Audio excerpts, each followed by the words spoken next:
Rahimakumullah.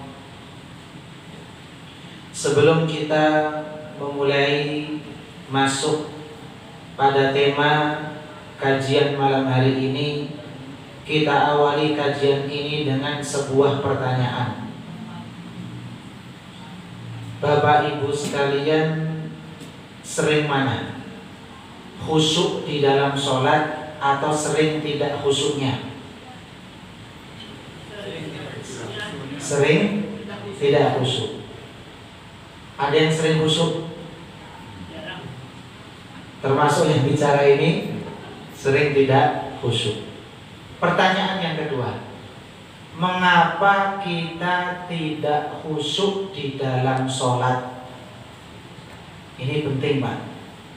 Karena sholat ini salah satu amal ibadah yang paling penting di sisi Allah Subhanahu wa ta'ala.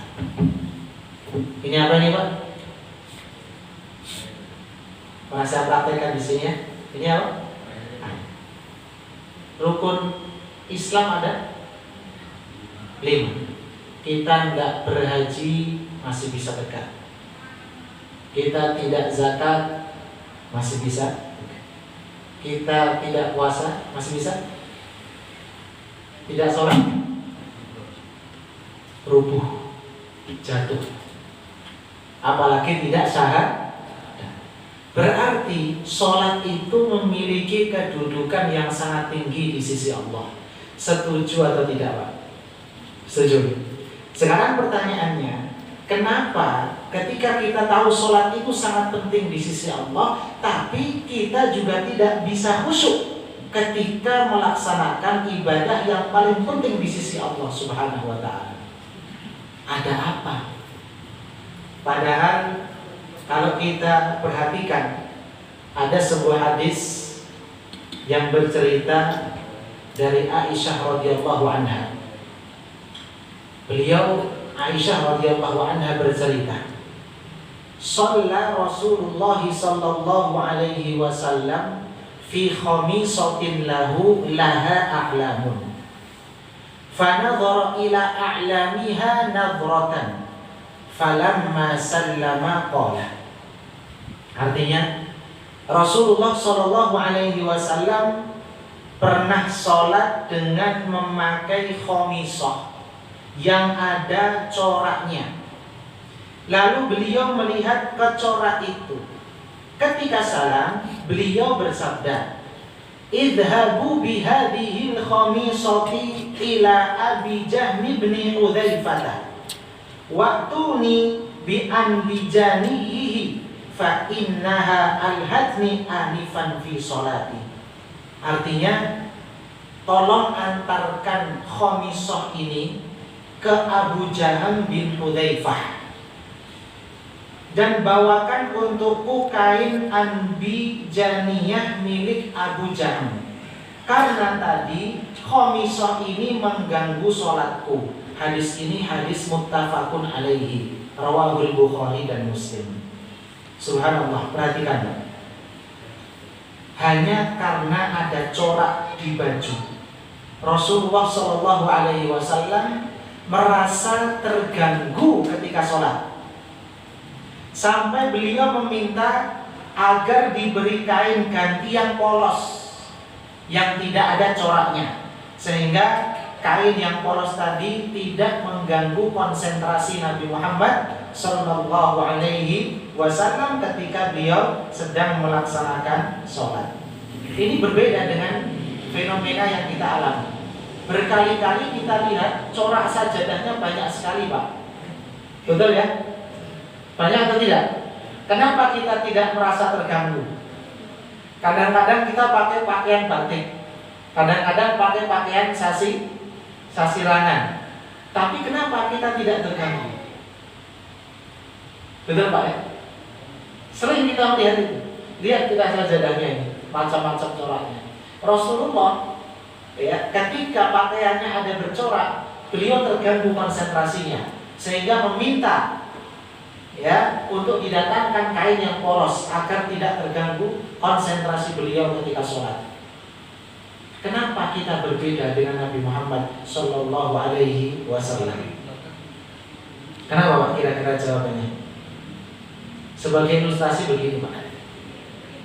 Ketika dulu kita sedang ujian matematika. Ujian apa? Matematika. Panitia ujian biasanya mengkondisikan tempat supaya kita benar-benar tenang di dalam mengerjakan apa?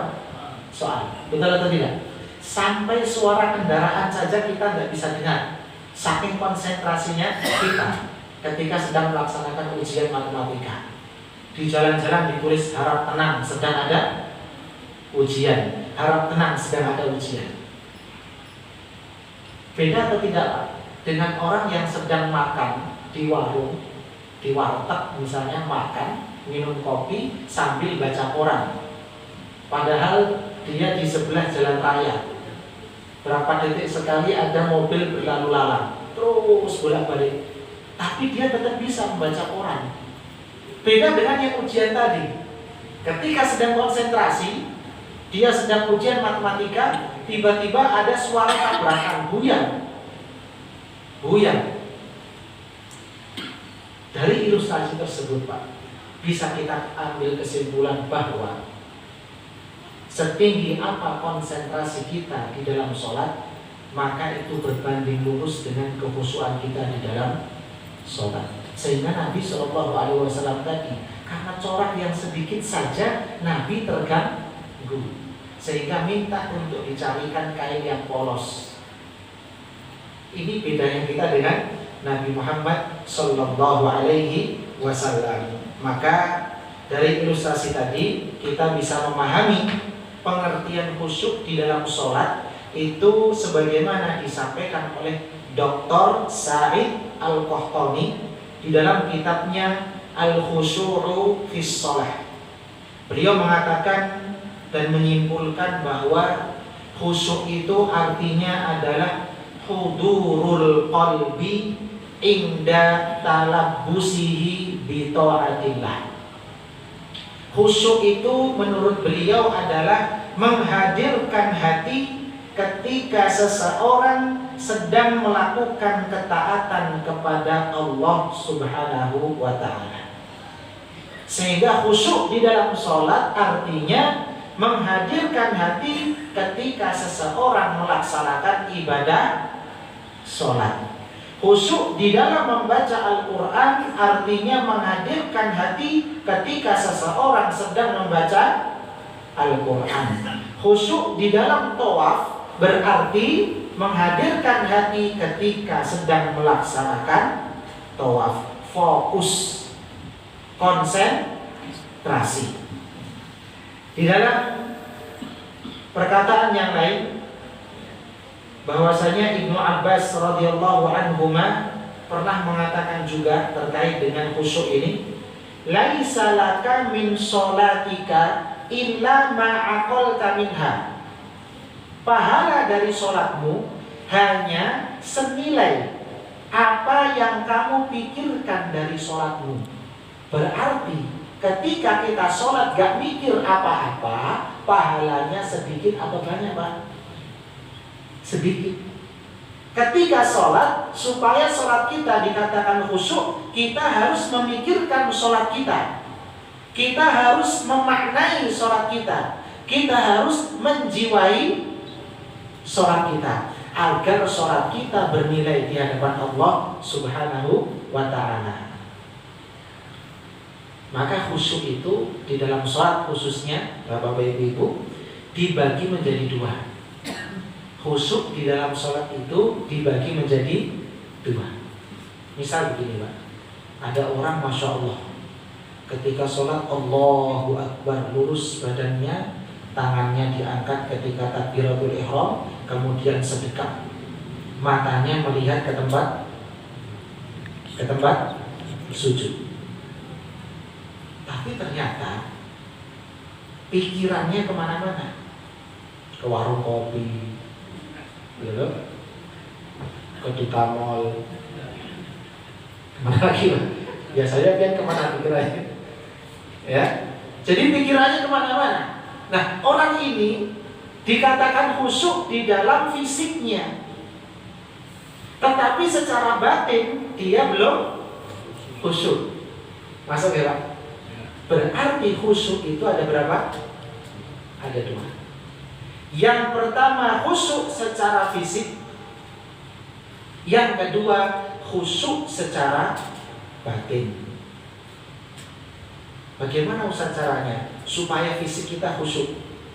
Ada orang begini Pak, Allahu Akbar, tangannya nggak sedekat, atau sedekat, mohon maaf, tapi ditaruh di bawah dekat dengan kemaluan, atau tidak sedekat sama sekali. Apakah ini dikatakan khusyuk dalam segi fisik? Tidak. Karena khusyuk dalam fisik artinya tidak banyak bergerak ketika sholat. Itu yang pertama. Yang kedua, gerakannya harus berdalil. Harus ada dalilnya.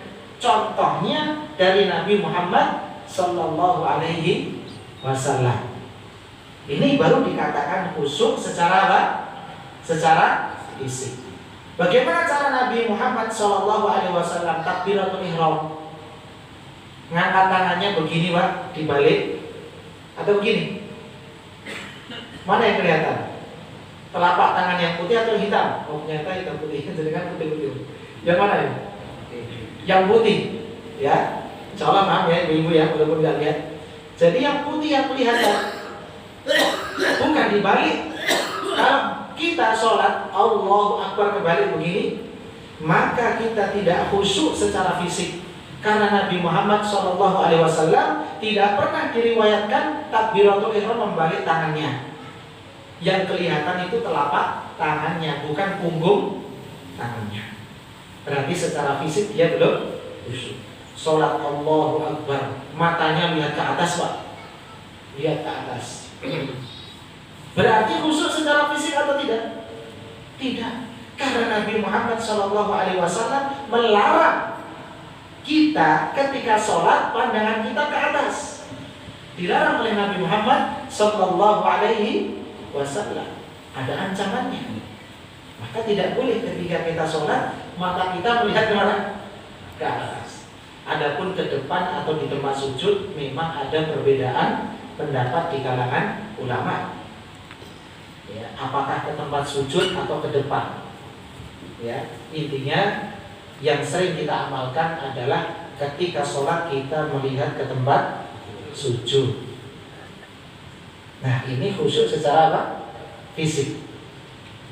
Sehingga ikhwatal iman a'azzani Allah wa iyyakum jami'an. Khusyuk secara fisik itu lebih mudah daripada khusyuk secara batin. Dan orang yang tidak khusyuk secara fisik, maka Nabi Muhammad Sallallahu Alaihi Wasallam menganggap itu sebagai pencurian di dalam sholat, maling di dalam sholat. Nabi Muhammad Sallallahu Alaihi Wasallam pernah ditanya oleh Aisyah radhiyallahu anha, istri Nabi Muhammad Sallallahu Alaihi Wasallam. Beliau ditanya anil iltifati fis sholati, tentang tolak-toleh ketika sholat. Jadi ketika sholat fisiknya itu kan harus lurus, kepalanya, badannya harus apa? Lurus menghadap ke kiblat. Dia kepalanya tolak-toleh. Kalau badannya tolak-toleh batal, karena badannya tidak menghadap kiblat. Tapi kalau hanya sebagian kepalanya tolak-toleh, maka di sini dinamakan mencuri di dalam sholat. Ketika Nabi ditanya tentang toleh-toleh di dalam sholat, Nabi Muhammad SAW bersabda, huwa ikhtilasun. Kalau digabung, huwa ikhtilasun yakhtalisuhu syaitanu min sholatil abdi. Menoleh ke kanan ke kiri adalah pencurian atau sambaran setan untuk mencolek sholat seorang hamba agar dia tidak bisa khusyuk. Jadi korupsi. Nah, ini larangan dari Nabi Muhammad SAW untuk tidak khusyuk secara fisik. Fisik kita pun harus khusyuk di dalam sholat. Nah, yang kedua, khusyuk batin. Khusyuk batin ini bagaimana? Artinya batinnya harus fokus memikirkan isi sholat. Batinnya tidak boleh berkeliaran kemana-mana. Batinnya tidak memikirkan selain sholat, sehingga dia bisa dikatakan khusyuk secara batin. Lebih sulit yang mana, Pak? Yang batin atau yang fisik? Yang batin lebih sulit. Kenapa? Karena sekali lagi bisa jadi fisiknya khusyuk, tapi batinnya kemana-mana. Ke warung kopi, ke duta mall, ya, atau ingat di rumah, ingat masalah-masalah yang sebenarnya tidak penting untuk kita pikirkan. Karena ketika sholat pun kita tidak bisa menyelesaikan masalah itu. Masalah itu bisa diselesaikan selesai sholat. Kadang kan ada banyak, bahkan dikisahkan, Pak. Dulu ini cerita saya sendiri sama ustaz saya. Dulu saya lupa naruh sesuatu. Ada barang itu lupa. Ketika saya masih SMA dulu, lupa dia naruh di mana. Tiba-tiba ustaz saya bilang, gini, kita sholat dulu. Kita sholat dulu, biasanya pas sholat ingat. Biasanya pas sholat apa? Ingat, bujur Pak, ingat. Habis salam, assalamualaikum, assalamualaikum. Nah, benar di situ. Ingat saya. Ini saya ngalami sendiri. Ternyata kadang seperti itu, setan itu pintar. Dia mewaswasahi sholat kita, supaya sholat kita itu tidak berkualitas. Karena sholat ini paling penting, Pak, setelah syahadat. Sholat ini paling penting setelah syahadat. Asyhadu an la ilaha illallah wa asyhadu anna Muhammadan Rasulullah. Maka setelah itu kita semua wajib untuk sholat. Wajib hukumnya untuk apa? Sholat. Kemudian ikhwatal iman azza Allah wa iyyakum jami'an. Orang yang tidak khusyuk ketika sholat disebut oleh Nabi Muhammad SAW dengan orang yang sedang ngobrol. Bukan ngobrol sesama manusia. Kalau ngobrol sama sebelahnya batal sholatnya. Terus ngobrolnya sama siapa? Ngobrolnya dengan batinnya. Jadi orang yang tidak khusyuk secara batin, Nabi SAW mengatakan dia itu sejatinya sedang ngobrol dengan batinnya sendiri. Di dalam hadis disebutkan, man tawaddo'a nahwa wudu'i hada. Barang siapa berwudu seperti wuduku ini, kata Nabi Muhammad SAW, thumma qama, kemudian berdiri, faraka'a rak'ataini, sholat 2 rakaat. Sholat apa namanya? Setelah wudu namanya sholat sunnah wudu. La yuhaddithu fihi ma nafsahu. Dia tidak berbicara dengan jiwanya. Jadi artinya la yuhaddithu fihi ma nafsahu. Dia tidak berbicara dengan jiwanya ketika sholat. Tidak berbicara dengan apa? Jiwanya ketika sholat. Artinya khusyuk. Dia tidak berbicara dengan batinnya. Apa balasannya? Balasannya adalah ghufira lahu ma taqaddama min dzanbihi. Maka dia akan diampuni dosa-dosanya yang telah lalu. Syaratnya apa tadi? Khusyuk. Wudu khusyuk. Ketika sholat juga khusyuk. Khusyuk itu diibaratkan oleh Nabi tidak ngobrol dengan batinnya. Sehingga orang yang tidak khusyuk berarti dia sedang ngobrol dengan siapa? Batinnya sendiri.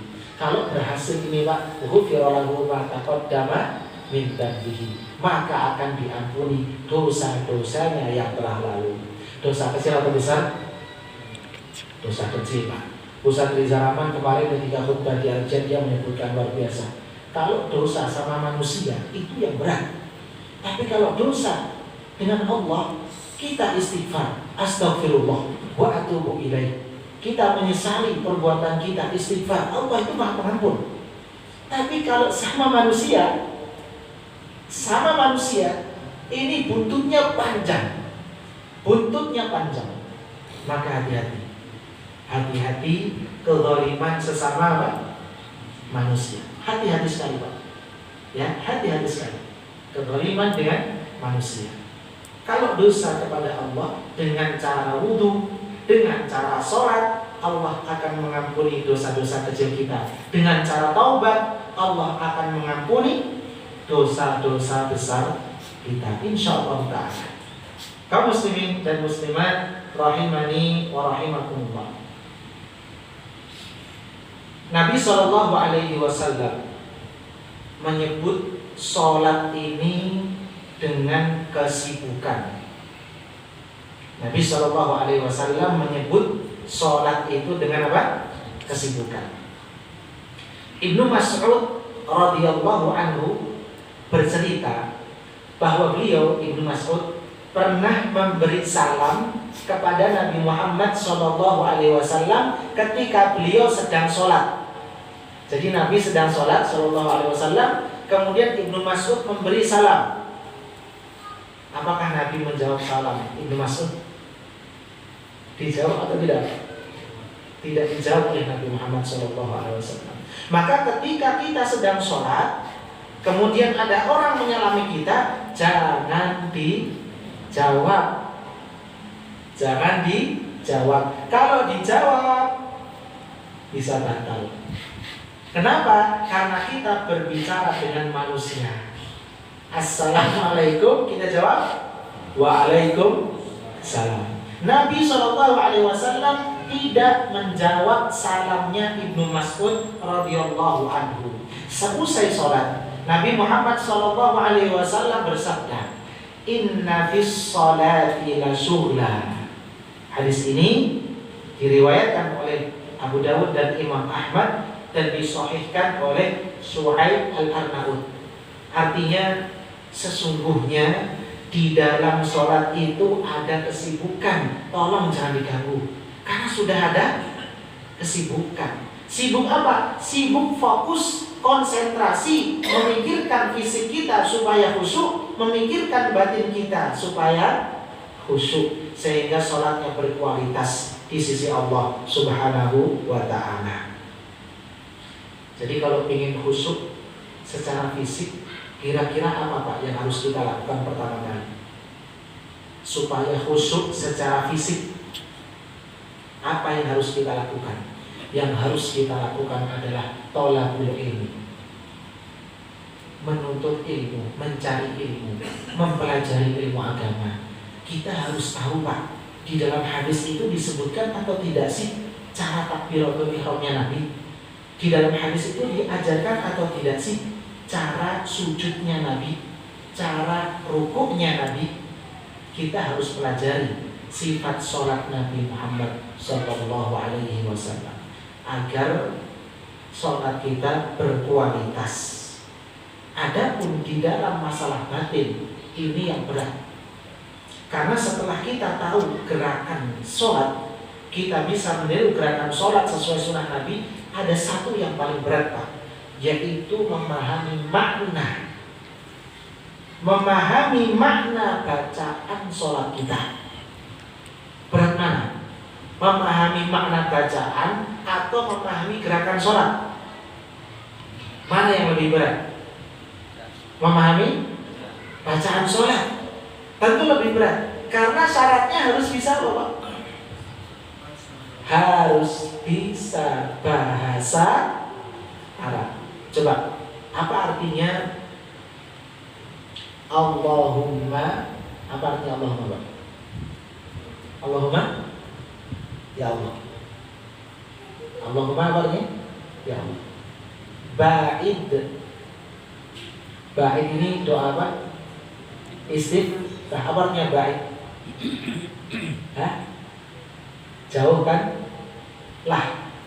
Nah, kita harus tahu Pak, ini hanya sepotong saja kita sebutkan. Ketika kita ingin khusyuk secara batin di dalam sholat memang cukup berat. Kita harus memahami makna dari bacaan yang kita lafadzkan, yang kita sebutkan di dalam sholat. Ketika kita mengucapkan Allahu Akbar, apa artinya Allahu Akbar? Akbar artinya apa?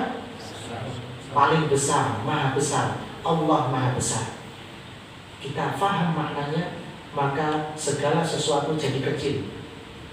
Segala sesuatu jadi kecil. Allahu Akbar. Allah maha besar. Allah paling besar. Tidak ada sesuatu yang melebihi Allah Subhanahu wa ta'ala. Kita sholat menghadap Allah Subhanahu wa ta'ala, harus memberikan yang terbaik untuk Allah Subhanahu wa ta'ala ketika kita paham maknanya. Tapi sekali lagi, ini cukup berat dan cukup rumit, karena orang yang sholat harus mengerti bahasa Arab, bukan hanya mengerti, dan mampu memahami makna bacaan yang sedang dia baca. Ini juga Bapak sulit. Apakah kita tidak bisa memahaminya? Bisa. Coba kalau ada mungkin terjemahan bacaan sholat, bisa dibeli bukunya, atau mungkin bisa mencari di Google bacaan sholat per kata, terjemahan bacaan sholat apa per kata. Kita lihat, sudah hafal semua nih Pak bacaan sholat? Sudah hafal nih? Insya Allah sudah hafal. Kita lihat perkata, kita lihat, kita tadabburi, kita maknai. Insya Allah bismillah kita biasakan lama-lama menjadi biasa.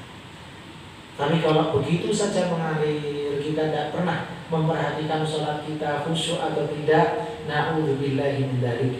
Sholat ini adalah ibadah yang paling penting setelah syahadat kepada Allah Subhanahu wa ta'ala.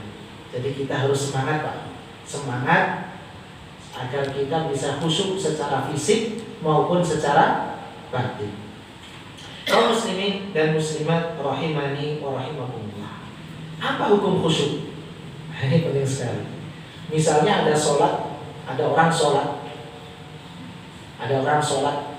rakaat pertama khusyuk, masya Allah.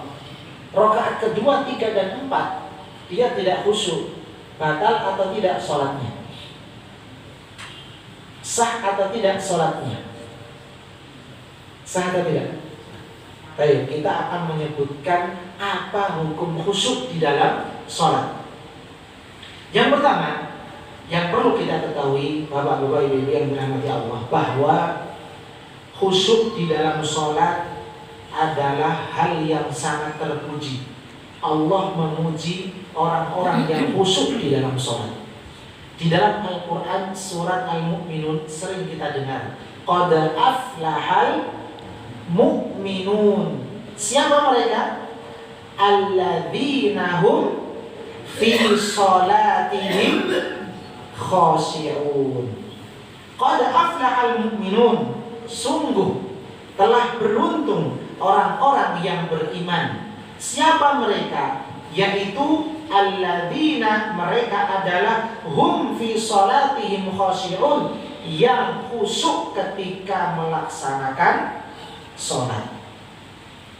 Kemudian juga Allah Subhanahu wa ta'ala memuji Nabi Zakaria alaihi salam. Allah Subhanahu wa ta'ala berfirman, fastajabna lahu, kami kabulkan doanya. Wa wahabna lahu Yahya, kami anugerahkan kepadanya Yahya. Yahya ini anaknya siapa? Zakaria. Wa aslahna lahu zawjah, dan kami jadikan istrinya dapat mengandung. Kenapa? Innahum kanu yusari'una fil khairat, sesungguhnya mereka adalah orang-orang yang selalu bergegas di dalam mengerjakan perbuatan yang baik. Wa yad'unana raghaban wa rahaban, dan mereka berdoa kepada kami dengan harap dan cemas. Wa kanu lana khashi'in, dan mereka adalah orang-orang yang khusyuk kepada kami, kata Allah Subhanahu wa ta'ala. Poinnya ada di dalam kalimat khusyuk. Orang-orang yang khusyuk ketika sholat, sehingga ini menunjukkan celaan bagi orang yang tidak khusyuk di dalam sholat. Karena saking banyaknya pujian Allah kepada orang-orang yang melakukan atau yang khusyuk ketika sholat, maka di situ juga terdapat celaan bagi orang-orang yang tidak khusyuk ketika sholat. Ikhwatal iman azani Allah wa iyyakum jami'an. Jumhur ulama rahimahullah berpendapat bahwa annahu sunnatun min sunanis shalah, bahwa khusyuk itu hukumnya hanya anjuran dan tidak wajib. Jadi status khusyuk di dalam sholat hanyalah sebagai penyempurna sholat, berbeda dengan tumak ninah. Kalau tumak ninah ini hukumnya rukun. Kalau tidak tumak ninah maka sholatnya tidak sah. Karena tumak ninah adalah rukun sholat, berbeda dengan khusyuk. Kalau khusyuk menurut jumhur ulama, mayoritas ulama, hukumnya adalah sunnatun min sunanis sholat, sunnah sholat, hanya penyempurna sholat. Akan tetapi memang sebagian ulama mengatakan bahwa khusyuk termasuk kewajiban di dalam sholat, dan sholat itu batal jika tidak khusyuk. Tapi ini Pak, sekali lagi di luar batas kemampuan manusia. Sulit loh Pak, khusyuk dari awal sampai akhir. Sulit atau tidak? Sulit. Sehingga mayoritas ulama mengatakan khusyuk itu hanya sebagai penyempurna sholat. Sholatnya tetap sah seandainya ada yang tidak khusyuk di dalam sholat. Sholatnya tetap sah. Apa dalilnya? Nah, di sini kita akan sebutkan dalilnya. Nabi Muhammad Shallallahu Alaihi Wasallam pernah sholat. Wa huwa yaltafitu ila sya'bi, sedangkan beliau menoleh ke arah lembah sambil beliau selesaikan sholatnya dan salam. Jadi ketika itu ya menjelang subuh, Nabi Muhammad Shallallahu Alaihi Wasallam bertanya tentang perkembangan informasi dari penjaga malam sampai akhirnya dikumandangkan iqamah sholat subuh. Kemudian Rasulullah Shallallahu Alaihi Wasallam sholat sementara beliau sambil menoleh ke arah lembah tersebut sampai beliau selesai sholatnya dan salam. Ini salah satu hadisnya. Kemudian juga Nabi Muhammad Shallallahu Alaihi Wasallam pernah sholat, kemudian berniat memanjangkan sholatnya, namun beliau mendengar ada tangisan bayi. Ada tangisan apa? Bayi. Kemudian beliau mempercepat sholatnya. Tangisan bayi itu mengganggu kekhusyuan atau tidak? Mengganggu. Bayangkan kalau tangisan bayi tadi ya dapat membatalkan sholat Nabi, maka batal sholat Nabi. Ternyata Nabi dengan gangguan itu tetap meneruskan sholatnya dan mempercepat sholatnya. Mempercepat apa? Sholatnya. Jadi kalau khusyuk 100% itu kadang-kadang sangat sulit. Bukan kadang-kadang, mungkin sangat sulit.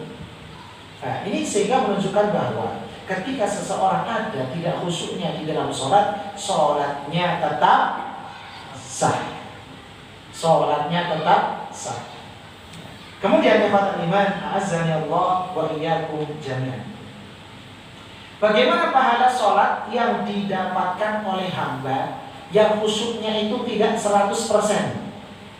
Dapat pahala atau tidak dapat? Dapat pahala.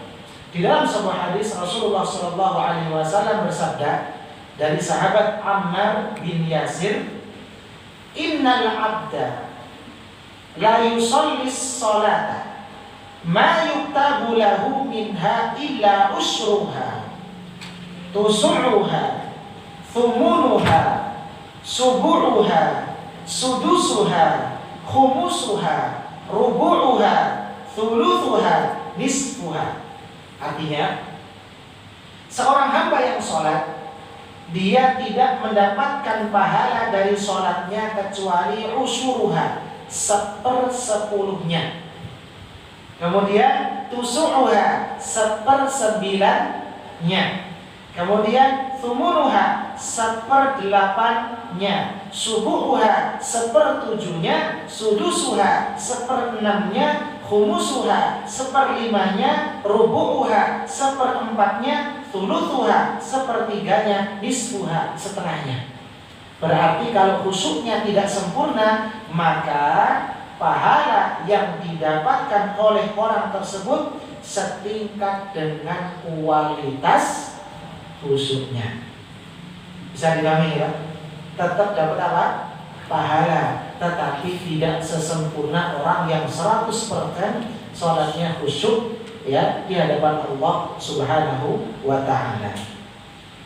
Kemudian ikhwatal iman, a'azzani Allah wa iyyakum jami'an. Salah satu cara agar kita bisa khusyuk di dalam sholat adalah al-ihsan. Al-ihsan itu artinya anta'budallaha ka'annaka tarahu. Engkau beribadah kepada Allah seolah-olah. Ini kalimatnya penting, Pak. Ka'annaka itu penting di sini. Seolah-olah engkau melihat Allah. Ka'annaka tarahu. Bisa enggak, Pak? Kira-kira ketika sholat kita merasa seolah-olah Allah melihat kita. Bisa atau tidak? Ini tingkatan yang tertinggi di dalam ihsan. Kalau tidak bisa, fa in lam takun tarahu fa innahu yaraka. Kalau engkau tidak bisa mencapai derajat ini seolah Allah melihat kita ketika sholat, maka kita harus dapat derajat yang kedua. Fa in lam takun tarahu fa innahu yaraka. Ketika engkau tidak bisa seolah-olah Allah melihat kita, maka yakinlah bahwa Allah sedang melihat kita. Allah itu sedang melihat kita ketika apa? Sholat. Jadi ada dua tingkatan. Yang pertama, seolah-olah melihat Allah. Ini tingkatan yang paling tinggi. Yang kedua, kalau tidak bisa, kita harus meyakini bahwa Allah melihat kita. Kalau tidak bisa seolah-olah kita melihat Allah, maka yang kedua, kita harus meyakini Allah itu melihat kita. Kalau kita yakin Allah sedang melihat kita, maka kita akan menjaga kualitas sholat kita. Kenapa ada kalimat seolah-olah? Karena di dunia ini akidah Ahlussunnah wal Jamaah, kita itu tidak mungkin melihat zat Allah Subhanahu wa ta'ala.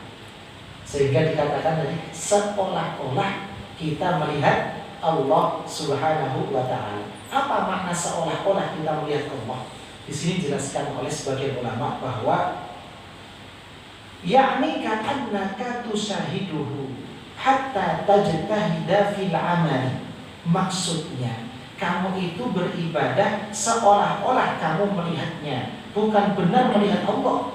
Karena di dunia kita tidak bisa melihat zat Allah Subhanahu wa ta'ala. Agar apa? Hatta tajtahida fil amali. Agar engkau bersungguh-sungguh di dalam beramal. Hatta tukhlisa fil amali. Sehingga engkau berusaha bisa ikhlas di dalam beramal. Karena sekali lagi Allah Subhanahu wa ta'ala itu tidak bisa dilihat di dunia. Zatnya itu tidak bisa dilihat di dunia. Nah, ini maksud dari seolah-olah melihat Allah Subhanahu wa ta'ala. Baik, ikhwatal iman, azani Allah wa iyyakum jami'an. Kemudian selanjutnya, khusyuk di dalam sholat itu adalah ketenangan hati. Khusyuk di dalam sholat itu adalah ketenangan hati. Ini yang terakhir. Nabi SAW merasa tenang ketika khusyuk di dalam sholat. Allah menjadikan sholat bagi Nabi Muhammad SAW sebagai penenang jiwa beliau. Di dalam hadis dari Anas bin Malik radhiyallahu anhu, Nabi Muhammad SAW bersabda, "Wa ju'ilat qurratu 'aini fis shalah." Ketenangan hatiku diletakkan ketika sholat. Dan khusyuk itu adalah ketenangan batin. Ketenangan itu ketika sholat dijadikan oleh Allah untuk Nabi Muhammad SAW ketika beliau sedang melaksanakan sholat. Sehingga Nabi Muhammad SAW ketika berinteraksi dengan banyak masalah, beliau mengatakan kepada Bilal, "Ya Bilal, arih bis sholat." Wahai Bilal, buat kami istirahat dengan sholat. Wahai Bilal, buat kami rehat sejenak dengan apa? Dengan sholat. Hadis ini dihasankan oleh Syekh Shu'aib Al-Arnaud. Kaum muslimin rahimani wa rahimakumullah. Mungkin ini yang bisa ulun sampaikan. Mari kita bersemangat untuk sekali lagi meningkatkan kualitas sholat kita. Kemarin pada pertemuan yang lalu pernah kita sebutkan bahwa ada dua cara agar kita menikmati ibadah kita, di antaranya sholat kita. Ada yang masih ingat? Apa yang pertama? Membersihkan hati dari ghil, jengkel, dendam, iri, dengki, dan penyakit-penyakit hati. Kalau ini sudah, yang kedua adalah dengan cara memperbanyak melakukan ibadah-ibadah sirriyah, ibadah-ibadah yang tersembunyi, tidak ada yang tahu kecuali kita dengan Allah Subhanahu wa ta'ala. Kalau sudah berhasil dua ini, maka kita harus mempelajari gerakan-gerakan di dalam sholat. Bagaimana cara Nabi bergerak di dalam sholat sehingga fisik kita khusyuk. Kemudian yang kedua, kita pelajari makna bacaan sholat kita.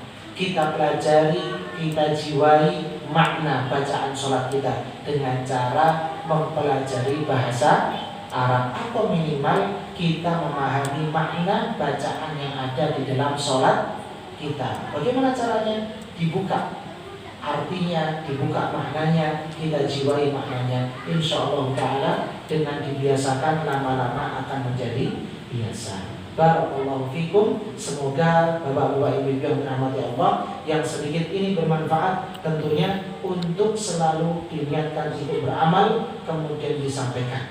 Kita akhiri dengan doa kafaratul majlis. Subhanakallahumma wa bihamdika asyhadu an la ilaha illa anta astaghfiruka wa atubu ilaik. Assalamualaikum warahmatullahi wabarakatuh.